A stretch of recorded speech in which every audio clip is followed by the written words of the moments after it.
And that brings me to the point of okay, so we have all of that happens. So I work at the dealership. That was fantastic. Yeah, but six-figure year, first year. Yeah, but honestly, those weren't the big deals to me. To be honest with you, all of that happens. People think, especially 23 six figures, that's big. No, it seems impressive to someone making 5 figures. That's true. But you just overcame what you thought you couldn't do. Now that's the easy thing to do. Yeah, I want to shift gears a little bit because all of those were external factors. Okay. Those are all external. What really changed was me. When you change internally, the external factors have no choice but to follow suit. No choice. That year where I started reading, I'm going to talk about what I do. I started meditating every single day. I started meditating and started reading. Those are two, and prayer. Those are the 3 biggest things I did that changed my life. Why? It changed the way I saw things. Now, when I meditate, I don't know if you meditate. You probably I don't. No, but when I started meditating, it really it helped me mature. I do another word that starts with M that centers me and calms me down. Anyways, cut. So I started doing that, and people ask me like, "What really changed?" And if you knew me like 4 years ago and you knew me now, you would see the change. I don't yell. There is no point to yelling. If you're yelling, nobody's listening. Exactly. Trust me, I come from an Italian family. Exactly. It's always loud. Nobody learns. No one learns anything. 1,000%. And I really started thinking about. And when you asked me like, who did you have these conversations with, or like how did you start thinking about this? I started having conversations with myself through meditation.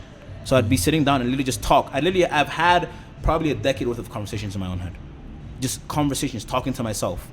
And through that, I was able to figure out what is the right step for me and what isn't the right step for me. What should I be doing? What shouldn't I be doing? You know what I mean? It really helped me build my solid foundation. To this day, I still do it every single morning. I have to. It centers me, right? And through that, I was able to mature into the person that I had to become to start achieving the 6-figure, all of that. But it all started with the foundation. You have to build the foundation. If you don't have the foundation, if your first goal is to make $100,000 a year, but you're not the kind of person that can handle $100,000 a year problems, you're never going to make $100,000 a year. Oh, see, and right? You're hitting so many points. Like if I was to just make videos about all these points, no one would listen because they'd be thinking I'm just judging where they are.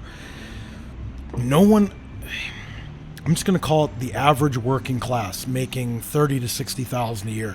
They're so easy to judge everyone above them, all the tax brackets above them, the entrepreneurs, the small business owners, the millionaires, the billionaires, the corporations. They're so easy to judge. But the only thing they've ever encountered in their life is 5-figure problems. Yes. They don't know what it's like to be that business owner that, it looks great when you see them on vacation or driving their 6-figure car.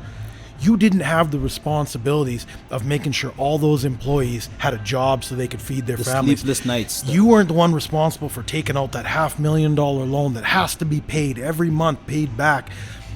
All the bullshit that goes into it, like you said, you hit it on the head. You've never seen 6-figure problems. You've seen 5-figure problems. They don't go away with 6 figures because you have to think differently, risk differently to get into the 6 figures, into the 7 figures. And there's so many people that have just got these preconceived notions because social media tells them everyone above you is evil. Because it makes it easier for you to not achieve if you think that they had to do something bad to get up there. No, they got problems that you couldn't possibly understand.